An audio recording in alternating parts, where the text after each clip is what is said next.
All right, everyone, I want you to stand up right now. Take out your phones. Take a selfie with your neighbor. It's time to get social.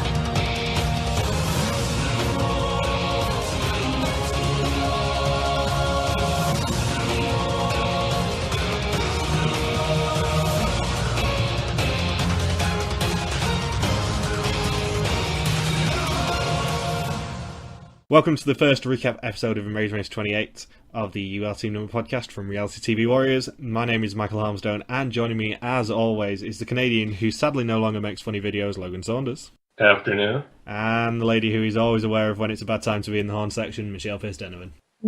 Good morning. And I quite liked this episode. I liked it more than I was expecting to. It wasn't the worst premiere I've ever seen. It was Amazing Race 15 and Amazing Race 26 had worse season premieres than this one. I think this was one of the better ones of recent memory, because the tasks were actually decent. I was quite surprised with how good the detail was, especially for a very stereotypical one as it was. And apparently these 22 people are the world's biggest social influencers. That is actually how Phil described them. That's how Phil's daughter described them. And according to the video, the race covers 18 cities, 10 countries, and 27,000 miles, which, as we pointed out last time, is 8,000 shorter than last season was. At the end of the season, somebody needs to calculate and make sure it is 27,000 miles and really hold Phil to what he says. And, you know, if it's slightly off, if it's 26 or 28,000 miles, then, you know, just bring the freaking hammer down on him, man. Have you never seen the Reality Fan Wiki, I think it is? There's a Wikipedia that actually works out the exact amount of miles between each place. Oh, wow. And did they confirm that it is indeed 27,000 miles? Well, they will include all the distance between the locations and everything. So like the 60-minute cab ride between the detour and the roadblock this time, they would actually count those miles as being part of the 27,000 miles if they said it was 27,000 miles. Why would someone decide to do that? Because people on the internet have far too much time on their hands. Hence this entire cast, Michelle. Seriously? This sounds... Oh my gosh. That sounds even more tedious than my Tarstorian project over the past 5 years. you seem to be getting quite a lot of good feedback for your Tarstorian project. Yes. Been very positively. All the hatred is just directed towards you, Michael, which really balances things out. But if this were pro wrestling, I get to be the face, and you would be the heel. Yeah, it makes it funnier that actually all the hate was directed towards your Twitter. I just saw it and laughed. Yeah, whatever. We're all good friends now. And of course, all the teams are already colour-coded, because apparently, according to Bernie on Reddit, they did believe that they were doing, like, press photos. They pulled a Survivor Pearl Islands on them, which is amazing. Nobody was in a scouting outfit like Lil, so missed opportunity there for producers. Having said that, Cole and Sherry both shared the duties of a Lil and cried all the time. It was weird, that intro part with... Because that's never usually... Well, not usually, always...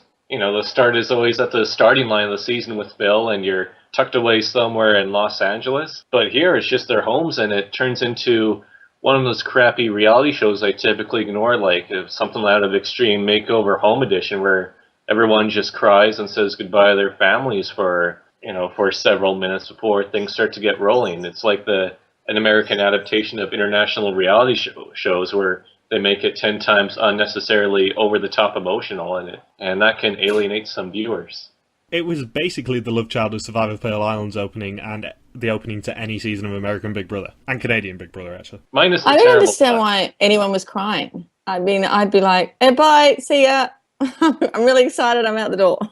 Like, why crying? My parents always make fun of the family visits in Survivor because they say, oh, they've only been gone for a month at a time, and they find that to be a complete joke. And here, teams don't even have to be sequestered in a hotel for a week. They get to run around the world for 21 days, and after doing a bit more research on Twitter and watching the episode with various teams recognizing each other, except for Marty and Hagen, they're essentially running the race with their own kind and their own friends. So, there's not much true emotion there. They're with people that they know and clearly care about. I was interested with Sherry and Cole's goodbye bit, because her kids must have all known. Traditionally, Amazing Race teams are allowed to tell one person as an emergency contact that they are going. She told, at least 5 other people, which may be why CBS actually confirmed the cast list straight away, because that is a rather large allowance for CBS to make. Imagine if this happened with, the Duggar family. I mean, that means 20 to 30 people in that house would have known if any of them were on the Amazing Race. And apparently Tokels and Corey are movie heroes as well. Yeah, they are. I mean, 2 seconds into the race, and, Tokels is already getting an autograph request. That was quick. Yeah, thankfully so does Bernie. And Bernie is more emotional, so I'll let them off with that. With this episode, the reason, I went on to the official Amazing Race Facebook page, which is usually about 75% negative comments, but after the premiere, it was about 99%.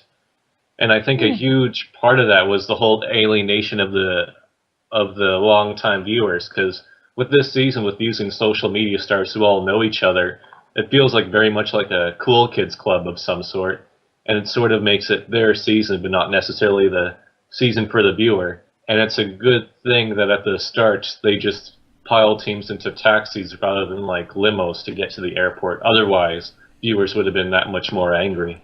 Apparently, only Bernie and Zach and Blair and Tokels had met before. And Bernie and Zach was only for lunch, apparently. I don't know, because I thought I saw on Twitter that the dancers knew the Instagram models or something like that, or that they had at least interacted online. Yeah, that's what Bernie had said on Reddit. He was basically doing pseudo AMA yesterday during the live reaction thread. Yeah, that's another thing with this season. They're really trying to use all these contestants to promote the show as much as possible when you have Bernie and Ashley just hanging out on Reddit for over an hour or so, and then all the other people trying to use whatever social media influence they have to try and bring in their fans to keep watching. What'll be interesting to see is as these teams die off on the show, is if the viewership gets retained or just how much of a percentage of the current ratings is just people glued to the specific team that they're rooting for. Also, thanks, sweet baby Jesus, they've got rid of the hashtags. I do not mind them having the Twitter handles in the lower third, but they were shoehorning the hashtags in, so thank God they've gone. You weren't a fan of those, were you? Hashtag mom-daughter. Yeah, exactly. Hashtag the dating couple. After 2 seasons, we were scraping to the Green Team, when there are so many better names to call Justin and Diana, and in fact there were so many more fruity names that people on Twitter did call them. And a shout out to Justin and Joey, by the way, because I know they'll be listening. You know what was great? Is with Kurt and Brody. I mean, they didn't have too many highlights with this episode other than being able to combine to be louder than 350 mariachi performers. But those shots they did with the frisbees are extremely impressive. And one of the best intro shots I've ever seen with the flinging it up and then catching it, as opposed to Isaac and William in the Amazing Race Asia 3, where they have the lamest shot of all time, where it's just one of them kicking up a soccer ball and smiling for the camera. The intro is something we need to talk about. I have about 10 notes on the intro just going, what have they done? Yeah. You didn't like Sherry and Cole just randomly appearing out of the hedges? I love that. It's one of my favourites ever. I don't know. Brittany and Jessica's walk to the camera and sped it up. It looked really funny. And Cole asked the driver to drive them to Mexico as well. Maybe their cab driver is a mule, and then that makes it easier to smuggle yourself across the border. I've seen the Mexican border. Is there a giant wall there? Not yet. Paid by the Mexican government? There was a giant Air Force base there. At the start of every season, or in the first season's recap. I love talking about the new intros because some of the intro shots are always ridiculous. Nothing will ever beat the confetti cannon and cheerleading team from Amazing Race Australia 2, which is maybe the greatest thing I've ever seen on The Amazing Race. And Logan, I cannot wait for you to get to that because it's wonderful. But yeah, Sherry and Cole jumping out from behind the hedge and Cole having such a creepy smile was glorious. He's got a million kinds of smiles, have you noticed? Yes. Another great thing that I loved was Ashley's completely unchanging face during hers and Bernie's entire bit, like 5 seconds. She does not blink, she does not move. It is wonderful. I'm very disappointed at the lack of simultaneous head turns because we had Tiffany and Krista's awesome one last season. I know, there was none. I thought, oh my God, Mike will be so disappointed. I mean, even Canada 2 had Sharla and Nabila's glorious one. All you have to do is just do one simultaneous head turn, just as a Terrianian memorial. You know, it could be that Tiffany and Krista just had the bar raised way too high. And no one wanted to compete with that. It's like, what, a hair flick and a head turn at the same time? Game over, man. And yeah, as Logan said earlier, Curtin Brody's Frisbee trick was actually legitimately impressive, and I know Ben has described it as one of the best intro shots he's ever seen. But I hate the text revolving around them. I think that looks really tacky. It's very distracting. The whole point of it is to have ridiculous simultaneous head turns and things that they're doing with each other, not to have you be distracted by their names. But Sherry and Cole jumping out from the hiding place makes up for it because that is just pure ridiculousness. And we found out that Tyler and Corey are apparently superfans. We're all super fans in our hearts. Tokels and Corey have apparently seen every single episode.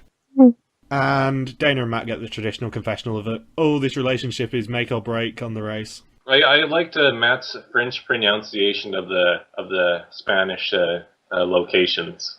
Revolution! Going back to the Joe Batista French rap memorial task. Or alternatively, the biplane task from that same leg as well. Liberté, égalité, fraternité. And it looks like the teams actually got a clue to rip after the video as well, because they all got additional information. At least it wasn't like... It would have been funny if it was just a virtual clue that they try to rip in half on their smartphone, or on the selfie, or have it somehow appear on the selfie cam, and then their selfie cam is just completely ruined. Yeah, I'm assuming those Lumias are the selfie cams, again. Oh yes, the same device. I gotcha.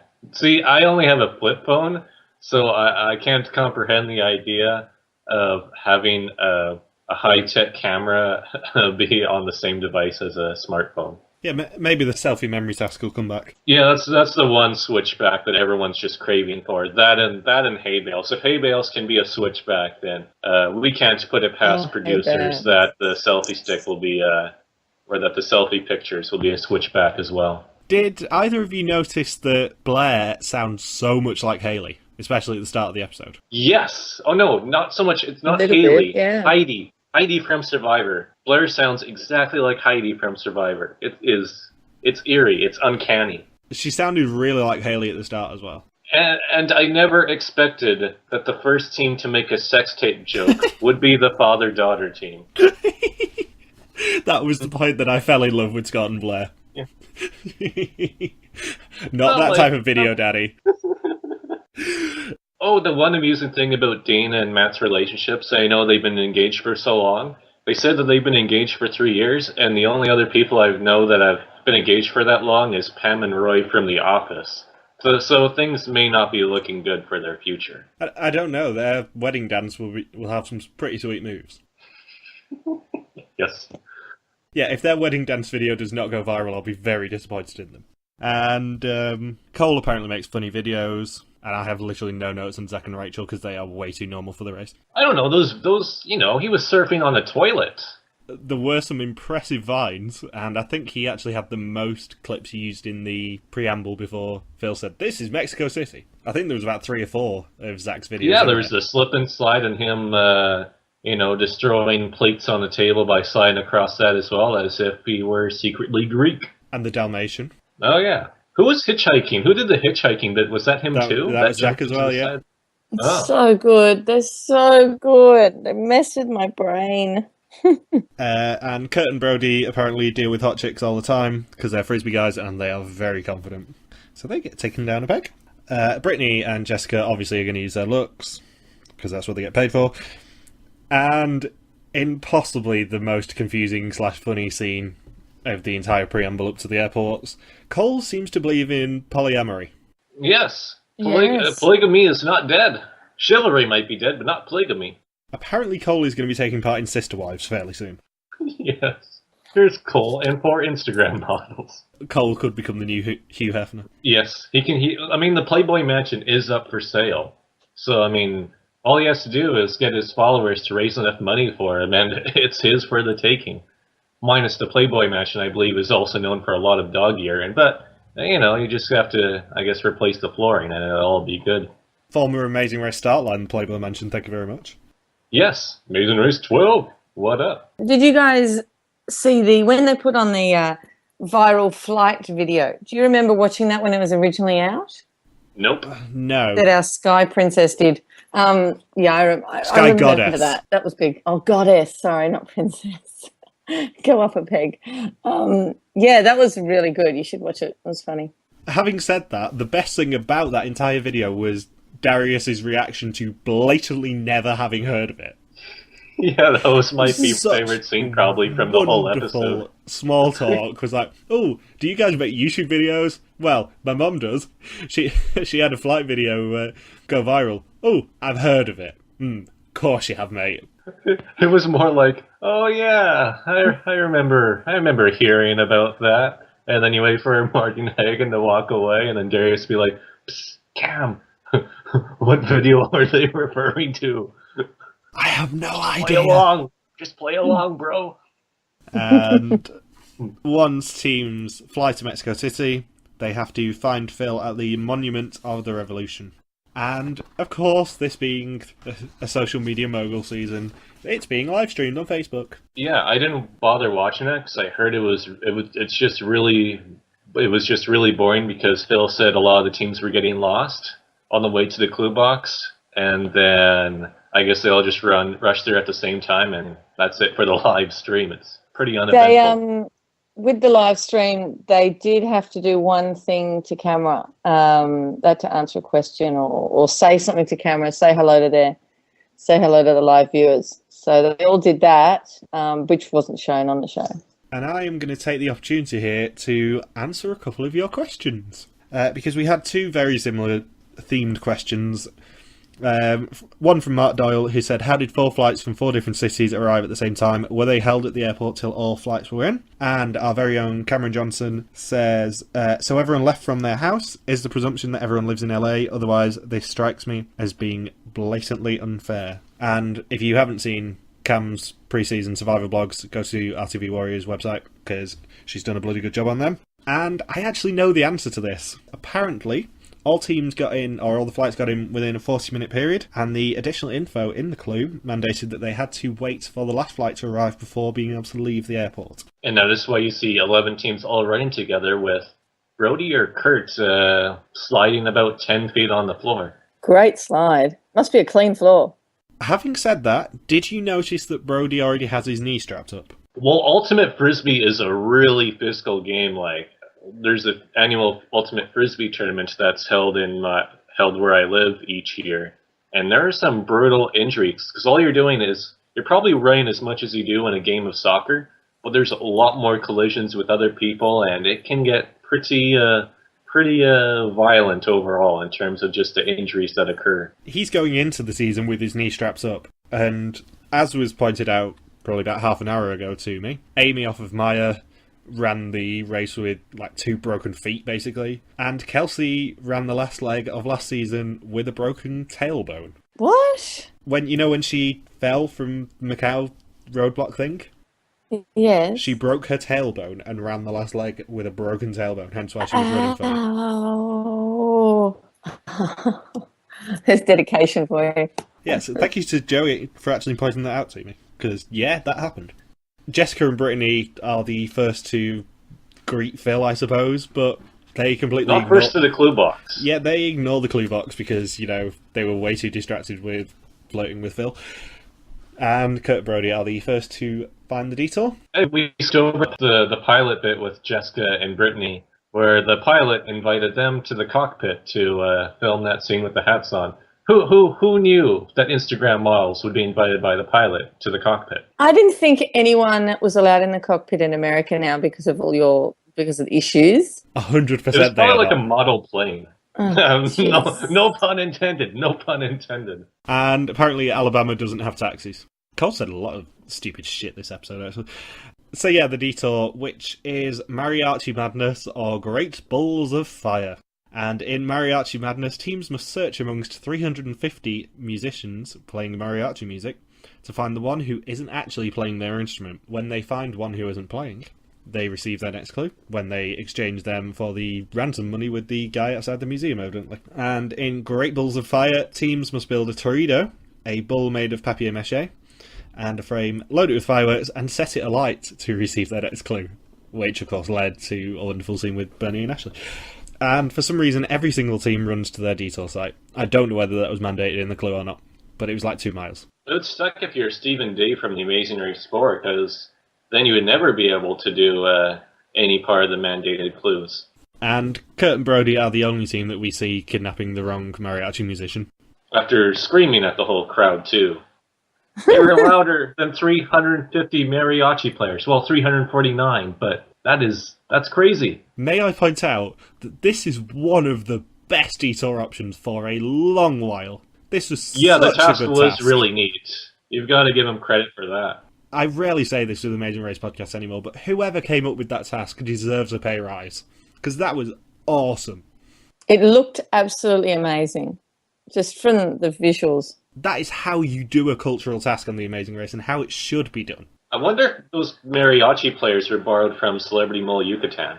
None of them were playing Tiny Bubbles, though, so I'm very disappointed. Yeah, one guy is just completely doing his own thing, playing Tiny Bubbles. May I point out that during the off-season I did read Reflections of the Mole, so I do have Mole 2 on my brain. But yeah, it was visually stunning. It was how you do your cultural task without being insensitive towards anyone, and it was hilarious, because we had Kurt and Brody screaming over 345-ish musicians. Most of them screamed, "Who's not playing?" or "There's something to that effect." I'm like, what? Why? Why are you doing that? You just look stupid. I think they might have thought that someone would really sort of Call out. and go, Me. or just sort of raise an eyebrow and give them a hint. But yeah, it was the choice between a great task, one of the best tasks they've ever done as a detour, or at least in recent memory, and a visually stunning, ridiculous task that was way too hard for a detour. And Great Balls of Fire literally takes place in a parking garage, which takes our mockery of the pit stop from the first leg of 26 to a whole new level. Yes. I think Brittany becomes about the 5th or 6th racer in Amazing Race history, to quote Ricky Bobby. On the subject of Brittany, I must point out that in the original video of the titles that were released, her name was spelt wrong. They corrected it for the actual final version, but it was spelt wrong in the original version. Is that like with Joe and Kelsey not having their profession as news reporters spelled correctly, where it was, what was it like? It was reporters, wasn't it? Yeah, news reporters. News Harry Potters. The Connor, and Jonathan edition of The Amazing Race. The irony here is that I did say I would give a shout out to Justin and Joey on their live video, but we are actually mentioning them organically as well, which is quite funny. Yes. And Ashley gets the MVP of the episode from me for saying that she's seen a bunch of bulls being castrated. That wasn't fun. I wonder if Brian and Cynthia were there for that. Is she going to be a snark knight here?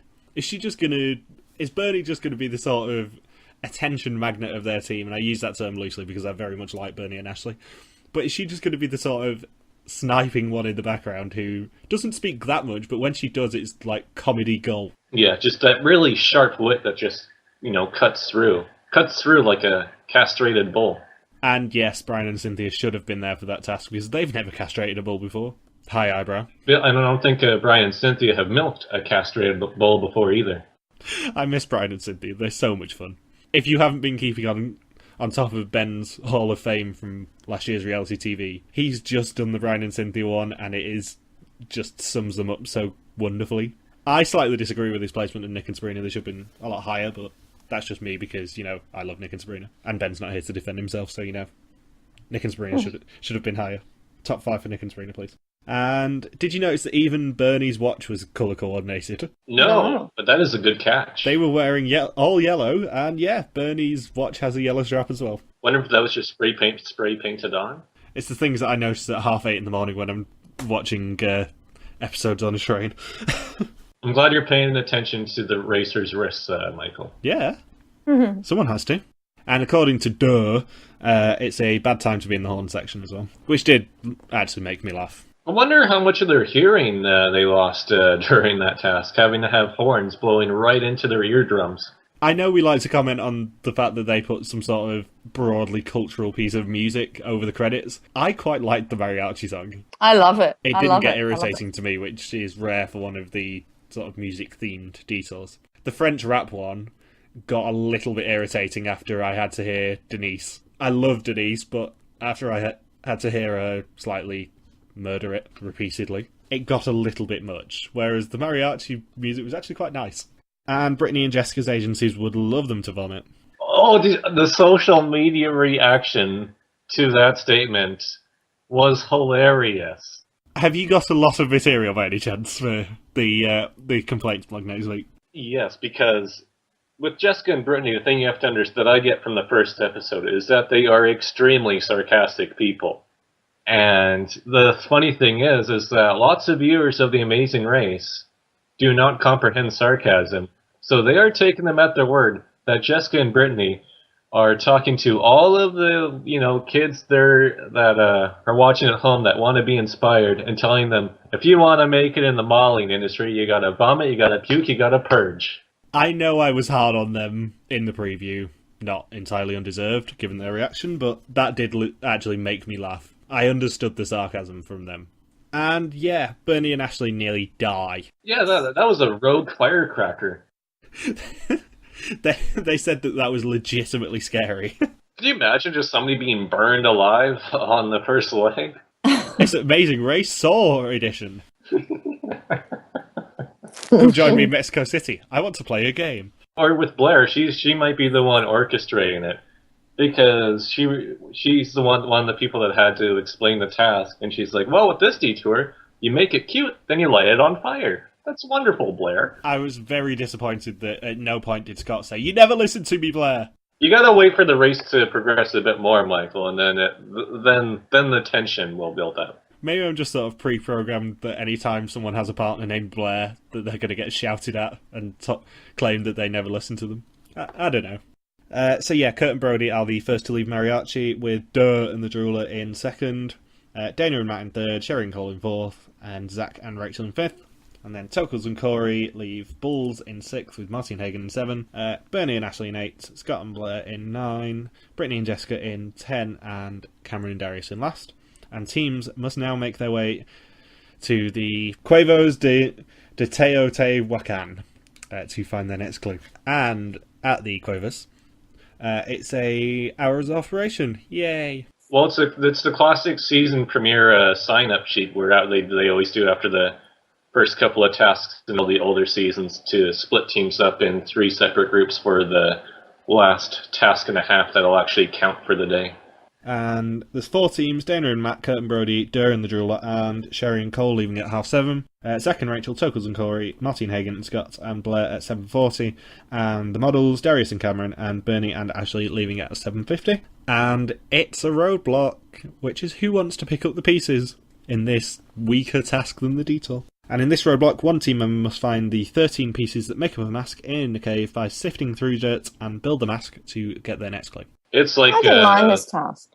It's a hard task to speak about, though, because it's so visual and not that interesting to talk about. That's the problem. It's like the Amazing Race 5 Egyptian Pyramid task meets the Amazing Race 25 Morocco puzzle traversing roadblock. It's like if you combine those 2 elements together, this is pretty much what you would get. It was a good task. It's just one of the more difficult tasks to have to speak about, basically. And it's too bad that Ashley didn't do this task, because I'm sure there would have been something in the cave that would have, there would have been like a rogue spark that would have gone off around her like a blade, just like the firecracker did the night before. You just wanted to be the first to talk about Beyblades this week, didn't you, after I beat you to it last time? Yes. So it's Kurt, Matt, Durr, Sherry, Tokul, Zach, Scott, Marty, Darius, Jessica, and Bernie doing the roadblock. And Sherry and Durr are both scared of Cave. As Brian Heidick would say, they are stir-cavey. What? I haven't heard that. It's a quote from Survivor Thailand where Brian references being stir-cavey after hanging around in the cave shelter for too many days. And okay. And Sherry pulls the Haley memorial moments of having a wonky helmet. Yes. I didn't even pick that up on my first watch, and I was flicking through trying to find banners. I went past it and went, did Sherry just pull a Haley? Because I need to screen cap that right now. And did you hear how loud Matt was breathing on the audio? It was really loud when you're watching him talk on the scene where he's like, ooh, ooh. Death and Rot! That impression just sounded very Rupert Burnham. Who the fuck voted for me? Did he actually swear? He didn't swear Yes, in the he show, did. did he? Did he really? When Johnny Fairplay tried to take him out, I can't remember who got voted out instead. It might have been Savage, actually. There was one point where the first scene was them coming back to camp as the merged tribe, and Rufus started a witch hunt and said, "Who the fuck voted for me? John! You snake motherfucker!" He might not have said snake motherfucker. Sandra did call him that a lot, but Yeah, that sounds like something more that Sergeant Dokes from Dexter would say. And just to make the task interesting, there are 2 different mask colours and some decoy pieces in there as well. Decoys, Lois, decoys. Which is very Amazing Race 9-esque, actually, with having the missing arm piece that they had that completely tripped up Dave and Laurie. And for some reason, Scott searches outside for drums and also drops like half of his pieces on the grass just to make life easy for himself. I liked when he wandered outside and knocked on the gate and said, "Is this a drum? Is this a drum?" Are you a candelabra? Yeah. And then he did have to pick up the pieces, which then tricked, was it Brittany that did the roadblock or Jessica? Jessica, yeah. With Jessica being like, oh, maybe he's picking up tiny little drums. Oh. And then she tried to dig through the pile of dirt as well that they'd left out there probably as a spare. I'm thinking, how delusional are you two? This was not a good task for either of those people. It's the blind leading the blind. It was funny. It was comical. And Marcy cuts her finger as well, and we only see like one thing of that. That was quite a bit of blood. She did a pretty good job. What'd she even cut herself on? Was it the mask or? I'd say it would be the pieces of ceramic or whatever they had. Oh, so it wasn't like a jigsaw puzzle piece. It was actually a ceramic piece that could do a little bit of damage to you if you're not careful. And do you think that the editors were throwing a little bit of shade at Erin and Jocelyn? Well, just this whole edit, they had a weird edit for this episode, because at the start they had the intro they had the shortest intro out of all 11 teams with just the whole hashtag snap snap slay, and then with Erin contemplating the penalty later on, and then even though they were first to the detour clue box, they're shown just chatting it up with Phil as opposed to opening up the clue that viewers could take a negative interpretation of that by saying, no, they're not focused on the race, and then Jocelyn having, some sort of Spanish-speaking background that wasn't really shown off at all. So, yeah, they didn't really get the most flattering edit in the premiere. I mean, I know that I'm sort of not biased against them, because I was supporting them a few weeks ago, but I'm sort of predispositioned to pick up on negative moments from them. But there were a couple of bits of shade that the editors were throwing that, even if I wasn't looking out for these moments, I probably would have picked up on them. It's stuff like Jocelyn saying outside, "Oh, Erin won't give up," and the editors immediately cutting to Erin and Sherry contemplating taking the penalty. Yeah. That is I didn't catch that. Shade thrown, because there is less than a second between those two lines. If you go back and watch it, they're all talking outside, and Jocelyn says, "Oh, Erin won't give up," and they immediately cut to Erin saying, "Do you want to take the penalty?" And it is properly shade thrown, and it did make me chuckle, because that is classic editing. And there's a bit later where they get the only really negative scene of the entire episode when Erin's being really snarky towards the taxi driver on the way to the pit stop. Oh yeah, his speedometer's broken. He's just on a casual drive. She goes one step short of giving him an eye roll, which I, of course, would have screen capped, because, any eye rolls tend to be funny. And it's Dana and Matt who leave the roadblock first, with Tokels and Corey in second, Zach and Rachel in third, and Darius and Cameron under-edited in fourth. Seriously, they did not say a single thing since they left for Mexico. They got some footage. They still got the intro with...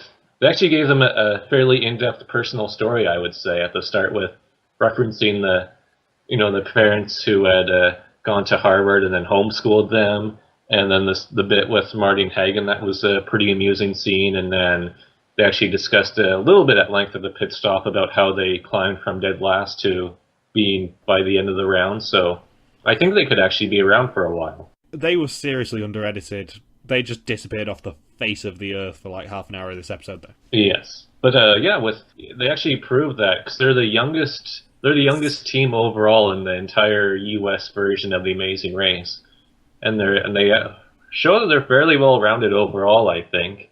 And then with Matt, I didn't know if he would be able to handle a puzzle like this, and he actually did at first, so those two teams will probably be going pretty far. Bernie and Ashley left in fifth, with Kurt and Brody in sixth, Brittany and Jessica in seventh, and Marty and Hagen in eighth. Durr and the Jeweler left in ninth, Sherry and Cole in 10th, and Scott and Blair in last. And teams must now head to the Museo Sumaga, the pit stop for this leg of the race. The last team to check in may be eliminated. And, as I mentioned, Erin is mean to the taxi driver. What did she do? Did I miss this? She was just sitting in the backseat bitching about him, basically. Oh. Saying he was driving too slowly, saying his speedometer was broken. Oh, that's right, and the eyes she gave to the camera. Oh, actually, there was an amusing moment involving Erin and Jocelyn as they left the roadblock, with Erin going, after she figures it all out and gets the clue, and then it's just Sherry and Scott left, how Erin goes back to Sherry and says, "Oh, can I help you?" And then Sherry just brushes it off, saying, "No, you just need to go, sweetie." Just completely blasting Erin for like, "Oh, I figured it out. I can help you solve it, because right now you're doing terrible." And then as she left, she shouted back, "I love your parents!" Yes, that was the other part too. Good luck, I love your parents. And everyone else saying, "Yeah, thanks." The only other thing I forgot to mention was that when Tokels left the roadblock, he shouted, "Goodbye, friends!" Yeah. They're all being super nice to each other, even if there's a bit of shielded shade. And Dana and Matt were the first team to arrive, and they won. Who knows? Supposedly there was a cash prize. There was a cash prize. It was a secret scene, apparently. But there was no prize actually aired, which is hilarious. So how much money did they win? $5,000 each, I think, was what I heard, but it's uncorroborated right now. And Corey and Tokels were second, with Zach and Rachel in third. And apparently they're not allowed to do magic on the race. That's a shame. With the worst selfie shot I think I've seen. The CGI on that was shite. Like, even before they did the effect to make him disappear, I looked at the CGI and went, that is crap. I have a lot of praise for the editors, surprising me with how good this episode was. But seriously, guys, that was crap. Must try harder on your Photoshop. And Darius and Cameron were fourth, with Kurt and Brody in fifth, Bernie and Ashley in sixth, Brittany and Jessica in seventh, Marty and Hagen in. Sherry and Cole were not 10th, they were 9th. Durr and the Jeweler were 10th. And Scott and Blair were the last team to arrive, but they were not eliminated. Now, Logan, you may rant. Oh, a non-elimination on the first leg? The only reason why they did this is because CBS knows that if they eliminate any of their teams, then a bunch of their core followers that follow that specific team won't be watching. So why not have a non-elimination leg and then carry all of those extra temporary viewers to the second week and boost up your ratings artificially? But actually, there was one funny moment with Scott and Blair after After Scott finishes the roadblock, Blair says, "You did so good. The last team just came out. Yeah, the last team left like 3 minutes ago. You're absolute dead last. You did wonderful." You did great, Dad. You were just a little bit worse than everyone else. I tell you what, Obviously, the casual fans would be really happy they didn't go home. I'm really happy they didn't go home. They were awesome. Well, same. I don't want them to go. But you know what? I watched the episode, but when they were last, I knew it was a non-elimination because I read somewhere that Blair gave away some of her stuff at the mat. Gave it to the what do you call them? The person that's standing there. Greeter. Yes, the greeter. She gave them a curling wand, goggles, and her sleeping bag. So she obviously thought, right, I don't need all this stuff. You can have it. So you're not going to give away just a few things if you're eliminated. You'd probably just give your entire bag. But yeah. It's the Blair treasure hunt around the world. It's geocache. It's back to the unaired Amazing Race Canada detour of geocaching. There's a curling iron here in Mexico City, some lip gloss in Morocco. And I'm not sure whether there was confirmation of the speed bump returning, but no, if it is. I think Phil mentioned it. He said there was a speed bump. No, Phil didn't mention it. The only person who mentioned it was Blair saying, "We're ready for a speed bump." I assume that means there's got to be a speed bump. Now, Phil did not actually say the words, you'll have to overcome a speed bump next leg, which hopefully means that they bring back the handicap from last season. And also, Blair had a wonderful quote at the end, which is, who knows if we'll be able to do anything like this again? He's not like 80. You're going to have enough chance to travel with your father still. He's in his 50s. He's not like Mel White or Meredith and Gretchen. So it's not the end of their days. He's not going to be keeling over. The funny thing with Scott and Blair is I thought they would be like Gary and Mallory clones. But the reason why I think Scott struggled so much at that roadblock is because he doesn't think like a gamer or think in meta as if, what would production make us go outside to find the drums, and thinking of all the logistics like that. Because with Gary and Mallory, Gary competed in marathons, and I can't remember if he did an Ironman or not, but he's sort of in that really competitive gaming spirit, while with Scott, his professions aren't, he doesn't do marathons and stuff outside of his work, so he's not quite in the same gaming mentality that Gary was. Yeah, Gary would have rocked that roadblock. Gary is the unsung hero of that team. I love Mallory, but I also love Gary. Because you could not, as 24 proved, you could not have a racer like Mallory on without having a racer like Gary with her. Mallory provides all the entertainment comedy, and then Gary, does all the hard work to ensure that we get that entertainment value for several weeks, if not a whole season at a time. And Logan's blog has just covered my favourite Mallory moment of all time, which is the Snapple reaction. It's just wonderful. The stink face she gives it. You get to be the first to try it. Oh, joy. And as is traditional now for some reason, I know we bitch about this every season, but instead of having a next time on The Amazing Race trailer, we have a this season on The Amazing Race. I didn't watch it. I skipped I didn't see I intentionally went out of my way to not watch all the highlights. I decided to do that for this season. I won't mention anything then, because as I was going to say, there is one part of this bit that I have put a note next to saying, with a soundbite spoiling where one team gets to. There is actually a soundbite in that this season on The Amazing Race trailer that says what country they're in. Yeah, that's why I did not watch the end clip, because they've been doing this for Amazing Race 26 and 27, and I found that while it's been fun to analyze it, it did give away too much to where we couldn't really do any prediction stuff because, well, we kind of really try as much as we can to read into things. Having said that, there is a wonderful return of a very similar task to one of my favourites ever, that I will not say any more on, but it involves one of the funniest moments in Amazing Race history. It won't be a switchback, but it's very similar, and it looks like it's in the same place. And Michelle probably knows what I'm referring to if she's seen this season trailer. Yeah, I think I do. I'll confirm it later, Michelle, put it that way. So we've got a couple more questions from Anthony Williams, who says, how much better than expected did you find the premiere, and do you think the season will live up to that? I was pleasantly surprised. I think it was really up. I don't know. They tend to be all firing on all cylinders, and they were just, if they could have high-fived each other, they probably would have. But they were just really happy with each other, and I don't know. I found it to be really positive. I don't think we'll see really a season with lots of animosity and U-turns and all that stuff. But I'm more bullish on it than I was a few weeks ago when we did the preview. Bullish? Really? Unintentional pun there, Logan. I think it wasn't the absolute worst premiere, but I know this season's not going to overall cater to my specific taste. So if the rest of the season plays out as this week did, we're looking at a season that's going to be in the bottom half overall, but not at the absolute bottom. I think it's going to be one of those seasons that we're probably just going to forget and just brush off as just one of those special weird theme seasons that the producers try to attempt. Munib Khan says, better premiere in Mexico City, Season 3 or Season 28?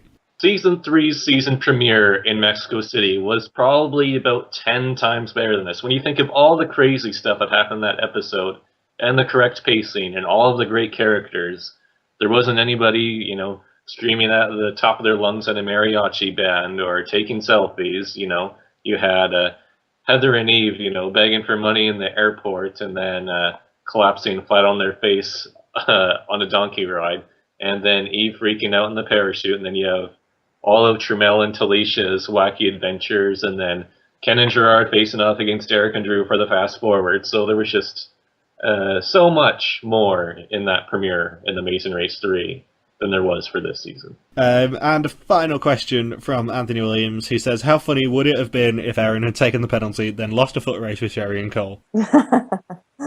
I would have chuckled, purely because of the hilarious editing that came into that. But I don't actually have a personal grudge against anyone on this season. It's just the shit that they've thrown towards me. Insert Cole smile here. So anything else to add about the premiere? No. I think we covered it all. So yeah, thank you for listening to this You Are Team Number podcast. You can join us next week to recap episode 2. If you've got any questions, feel free to contact us on our Facebook page, Reality TV Warriors, on our Twitter account, @RTV Warriors, or our own Twitter pages, MJ Harmstone, Log Superquacky, and Bear333333. Bye. Bye. Peace. Now you're going to do a hashtag, Logan. Oh, I have to do but there was no hashtags on screen. Do I still have to do hashtags then? Damn right you do. Oh, screw. Okay. Jeez, I don't even know. Hashtag surfing on toilet. Hashtag. Hashtag. You realise this is all going to be captured in the edit because this is the sort of shit I love. Hashtag castrated bulls. Hashtag 250. Peace. Duh. Logan.